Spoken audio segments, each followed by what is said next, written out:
Assalamu alaikum dear students. Now this is lecture number 17 ordinary differential questions और इसके अंदर हम आज पढ़ेंगे क्लेयरॉट्स क्वेश्चन। ये जो क्लेयरॉट्स क्वेश्चन है ये पहले देख लें इसकी शक्ल क्या है। लिखा हुआ है ordinary differential question of the form y is equal to x dy by dx plus function of dy by dx. Now this thing is very important. वो कहता है कि फंक्शन ही डेरिवेटिव का है। यहाँ पे डेरिवेटिव का फंक्शन है, यहाँ पे x times d y by d x है। अब ये कुछ भी हो सकता है, कोई शक्ल भी हो सकती है, but it's a function of a derivative.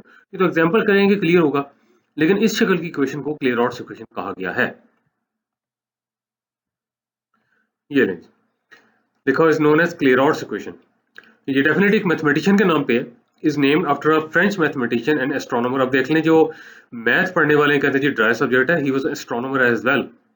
अब फ्रेंच तो मुझे नहीं आती, इसलिए I don't know what is the right pronunciation, लेकिन चलें जो हमें नजर आ रहा है वो है जी एलेक्स क्लॉड क्लेयरॉट 1713 to 1765।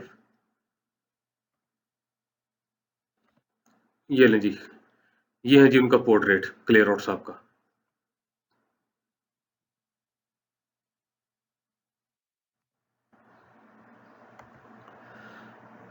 अब ये इक्वेशन तो लगती है कॉम्प्लिकेटेड, काफी कॉम्प्लिकेटेड लगती है, लेकिन यहाँ पे देख लें, if it looks complicated then we are going to simplify it by the substitution p is equal to d y by d x. जब हम ये सब्स्टिट्यूट करेंगे तो ये सिंप्लीफाई हो जाएगी। किस तरह सिंप्लीफाई हो जाएगी? Simply we replace d y by d x by p। अब p यहाँ पे d y by d x है, ठीक है।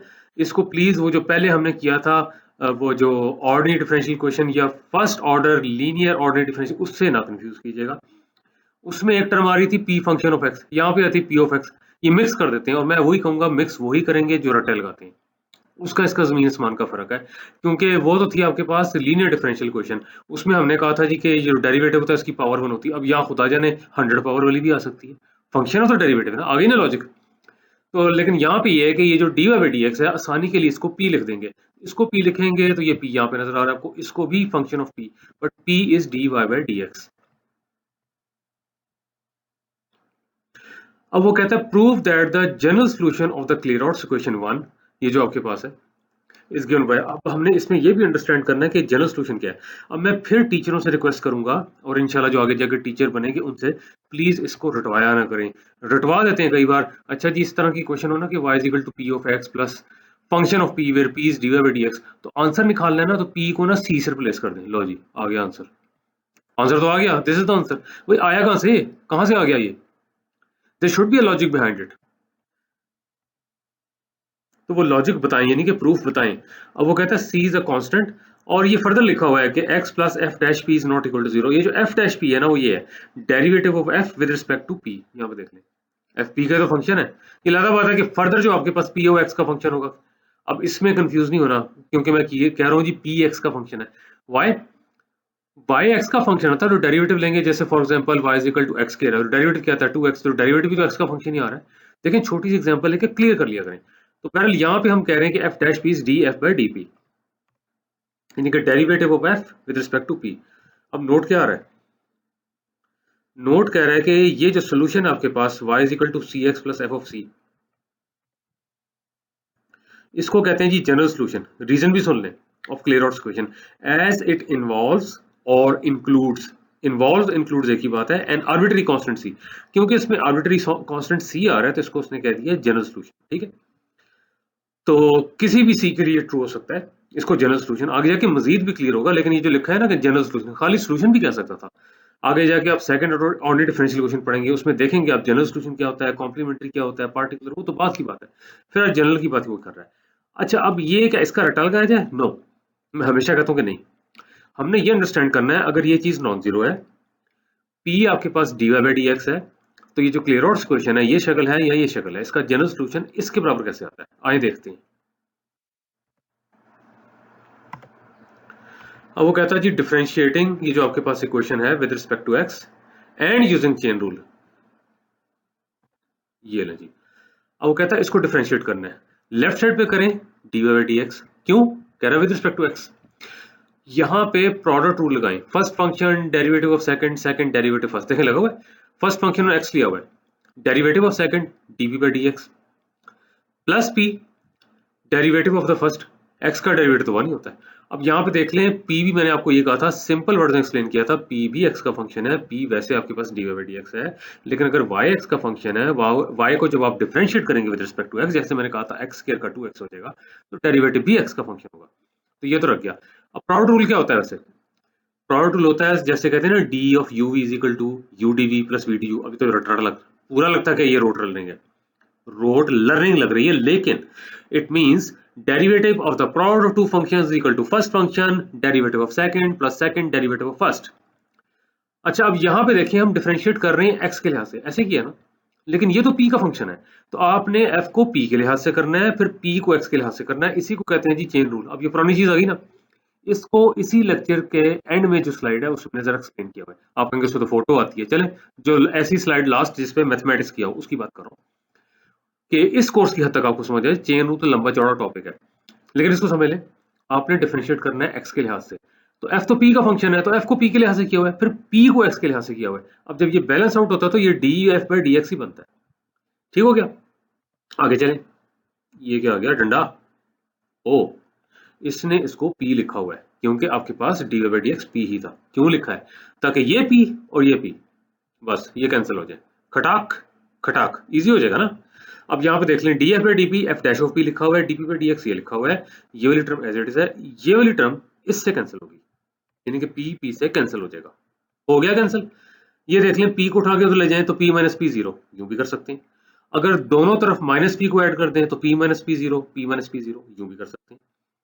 तो अब ये वाली चीज आपके पास आ गई। अच्छा, जब ये आपके पास हो गया तो अब यहाँ पे देखें, यहाँ dp/dx जो आपके पास है ना, इधर से और इधर से कॉमन निकाला जा सकता है। जब कॉमन निकालेंगे तो अगला स्टेप ये बनता है, ये ध्यान से देखें, dp/dx आप कॉमन निकाल लें, dp/dx जब आप कॉमन निकाल लेंगे तो वो ये लिखा हुआ है, इधर से टर्म बनती x जो कि ये लिखी हुई है, यहाँ से बन जाएगी f डैश ऑफ p जो कि ये लिखी हुई है, और dp/dx आपके पास कॉमन है। ये जो जीरो यहाँ पे लेफ्ट हैंड साइड पे लिखा हुआ है, यहाँ पे राइट हैंड साइड पे लिखा हुआ है। अब दो चीजों का प्रोडक्ट जीरो है। अब रिकॉल करें कि ये आपके पास गिवन था कि ये वाली चीज नॉन जीरो है। आगे देखते हैं इसको,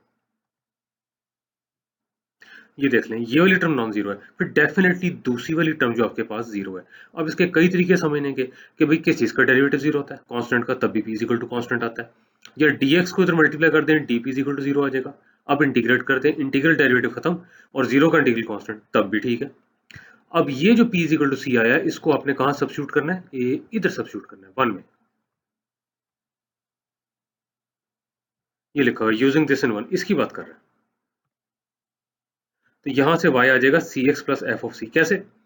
इस p की जगह c आ जाएगा तो क्या बन जाएगा? cx, ये लिखा हुआ है। इसकी जगह जब c आ जाएगा बन जाएगा एफ ऑफ सी। ये लें, ये सोल्यूशन आपके पास। तो इस तरह से है। तो ये ही मैं रिक्वेस्ट करूंगा दोबारा कि प्लीज बजाय के डायरेक्ट बताने के जी कि इस शक्ल की क्वेश्चन हो, वेयर p इज dx, तो p को कांस्टेंट से रिप्लेस कर देना, आंसर आ जाएगा, ये डेरिवेशन करवा दें।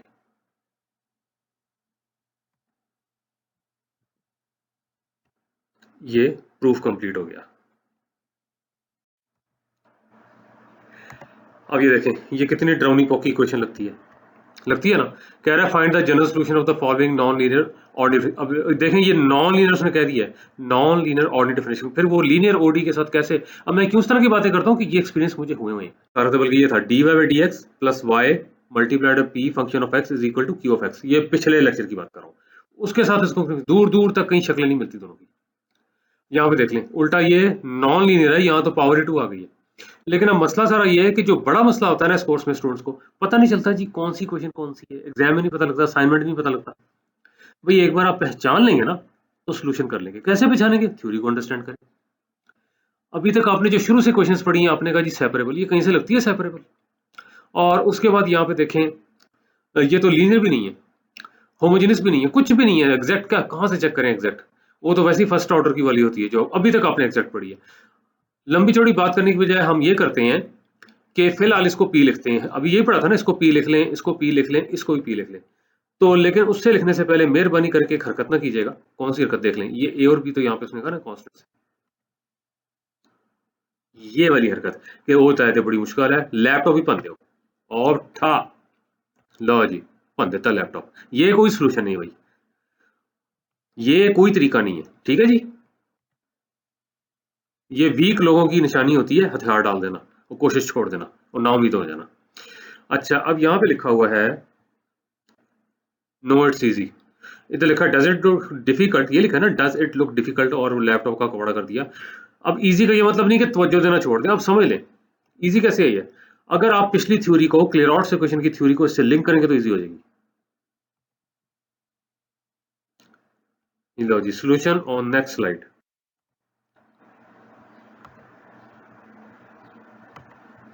कह रहा है जी कि using p is equal to dy by dx, किसमें, इसमें जहां जहां dy बाई dx लिखा हुआ है उसको p से रिप्लेस करें। ये लें जी, यहाँ पे आ जाएगा p, ये चीज है, यहाँ पे आ जाएगा p, ये चीज है, यहाँ पे आ जाएगा p, ये p स्क्वायर हो जाएगा। अब लिखा हुआ है which is Clairaut's equation after comparing with किसके साथ, ये देखें यही पढ़ी थी ना आपने। अब देखें ये x ऑफ p जो है ना, ये यही है x dy बाई dx, ये x ऑफ p। आगे सारा पोर्शन देखें क्या है, p का फंक्शन है कि नहीं, a और b तो कांस्टेंट है, p का फंक्शन है ना। तो अब यहाँ पे देख लें f ऑफ p क्या है, एक्स पी के बाद जितनी टर्म लिखी है ना minus a p minus b p square, ये सारा एफ ऑफ पी है। तो क्या आ जाएगा फिर जनरल सोल्यूशन, हमने ये कहा था जहां पे पी है वहां पे सी कर देना है, ये कहा था ना, हमने कहा था y is equal to x time c plus f function of c. तो यहाँ पे सी कर दें, इधर सी कर दें, इधर सी कर दें। लो जी यहाँ पे देख लें, जहाँ पी था आपके पास वहां पे सी आ गया, जहाँ पी था वहां आपके पास सी आ गया, जहाँ पी था वहां पे, बल्कि पी स्क्वायर कहना चाहिए, वहां पे सी स्क्वायर आ गया। सी आपके पास आर्बिट्री कांस्टेंट है। ये सोल्यूशन है इसका जनरल सोल्यूशन। कहां से आ रहा है, हमने यही पढ़ा था क्लियरॉट्स इक्वेशन का जनरल सोल्यूशन, ये p की जगह कांस्टेंट आ जाता है, p D by d x, proof करवाया था। वो प्रूफ आपको आता है, या आप पहचान लें ये क्लियरॉट्स इक्वेशन है, जहां जहां p लिखा हुआ है वहां सी कर दें। लो जी हो गया मसला हल। चेन रूल को भी जरा देख लें, ये देख लें, अगर y आपके पास u का फंक्शन है, u फर्दर आपके पास x का फंक्शन है, y का डेरिवेटिव आपने x के लिहाज से निकालना है, तो y का पहले u के लिहाज से डिफरेंशिएट निकाल, डेरिवेटिव निकाल लें, फिर u का डेरिवेटिव x के लिहाज से निकाल लें। ये रटा नहीं है, y क्योंकि u का फंक्शन है तो y का डेरिवेटिव u के लिहाज से, u फिर x का फंक्शन है तो u का डेरिवेटिव x के लिहाज से। ये बैलेंस होता है तो डी बाई डी एक्स ही बनता है। देख लें, इससे क्वेश्चन करके देखते हैं। फॉर एग्जांपल ये तो आपके लिए कोई मसला नहीं होना चाहिए, ये मैं पहले बता दूं फॉर्मेटिंग का इशू, इसलिए एक्स स्क्वायर बहुत दूर चला गया है। This is actually sine of x square. तो यहाँ पे देख लें, ये साइन ऑफ एक्स स्क्वायर है, सबको पता है इसका डेरिवेटिव क्या है। आप कहेंगे जी कॉज ऑफ एक्स स्क्वायर और एक्स स्क्वायर का दोबारा करना 2x, यही है ना। ये देखें डी बाई डी एक्स किया हुआ है, d by d x of sine of x square, sine का कॉज होता है, एक्स स्क्वायर का दोबारा करें 2x। अब इसको चेन रूल से करके देखते हैं, क्या यही आंसर आता है। अब कहता है solve this question again by chain rule. इसके लिए हम आसानी ये करेंगे कि y को साइन u ले लेते हैं, और u नजर ही आ रहा है, इससे एक्स स्क्वायर होगा। अब कहता है डेरिवेटिव निकालें। अब ये फिर कॉन्सेप्ट क्लियर करें, क्योंकि आपने d y by d x निकालना है, ये निकालना है ना, लेकिन y तो u का फंक्शन है तो y का डेरिवेटिव u के लिहाज से, u x का फंक्शन है तो u का डेरिवेटिव x के लिहाज से। अब y की जगह साइन ऑफ u लिखें, ये लें जी, ठीक हो गया, डी बाई डी यू, यहाँ पे साइन ऑफ u, यहाँ पे डी बाई डी एक्स है, और ये u की जगह एक्स स्क्वायर, ये चीज। अब साइन ऑफ u का डेरिवेटिव कॉज ऑफ u, ये सिर्फ डिफरेंशिएट u के लिहाज से हो रहा है, और ये जो आपके पास है derivative of x square 2x, ये हो गया। अब u साहब क्या है, u था जी एक्स स्क्वायर, ये ले जी, इस u को एक्स स्क्वायर से रिप्लेस करते हैं। अब देख लें ये आंसर वही है जो कि ये था, ए ते पहुंच गए। खैर पहुंचते हैं दोबारा, दरिया नील आएगा। एक तो ये नीला आ गया, लो जी आ गया दरिया नील। वो कहता है जी सेम एज ए क्या दरिया नील, ओ पहुंच गया। तो यहाँ पे देख लें ये आंसर वही है जो कि ये है, वो डायरेक्ट निकाला था, ये आपने चेन रूल से निकाला है। तो उम्मीद है कि चेन रूल भी समझ आ गया होगा। ले जी, अब कोई क्वेश्चन होगा तो जरूर पूछ लीजिएगा। यहाँ पे लिखा हुआ एनी क्वेश्चंस। वो फोटो बदल गई भाई, फोटो बदल गई। हैप्पी एंडिंग तो होती थी, तो हैप्पी एंडिंग में अल्लाह ताला का शुक्र भी अदा करना चाहिए ना। यहाँ पे देख लें, दुआ हो रही है praying for the success of ordinary differential equations course. अल्लाह करे अभी जैसे पहले भी कोर्स कामयाब होते रहे, ऑनलाइन है ये भी कामयाब हो जाए। तो ये लें जी, लेक्चर 17 आपका खत्म हो गया, और अल्लाह के शुक्र के साथ कंप्लीट हो गया कि अल्लाह करे आपको समझ आ गया हो। और मैं दुआ भी मांग रहा हूँ, आप भी लोग दुआ करें, और इंशाल्लाह मुलाकात होगी लेक्चर नंबर 18 में।